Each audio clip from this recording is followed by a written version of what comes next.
একটা ওয়ার্ডের সাথে বা একটা নাউনের সাথে কিন্তু আমরা একাধিক কালেকটিভ নাউন ব্যবহার করতে পারি, সেটা আমরা আগেও জেনেছি ভিডিওতে। তো আজকে আমরা যে ওয়ার্ডটা নিয়েছি সেটা হচ্ছে ট্রি।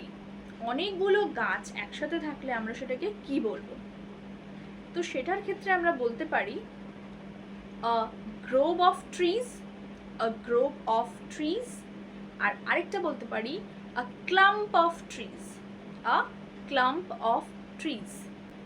আর এই ক্লাম্প অফ ট্রিজ আর এই গ্রোভ অফ ট্রিজের মধ্যে কিন্তু একটা সূক্ষ্ম তফাৎ আছে। ক্লাম্প আমরা কখন ব্যবহার করব? যখন একটুখানি কম এরিয়ার মধ্যে বোঝাচ্ছি, স্মলার দ্যান দ্য গ্রোভ, ঠিক আছে? ক্লাম্প অফ ট্রিজ বলতে একটু ইনফর্মাল ওয়েতে ব্যবহার করে থাকি আমরা, কিন্তু গ্রোভ অপেক্ষাকৃত একটু লার্জার এরিয়া নিয়ে, মানে লার্জার এরিয়া নিয়ে কিন্তু থাকে ট্রিজগুলো। তো সেক্ষেত্রে আমরা সেটাকে গ্রোভ বলে থাকি।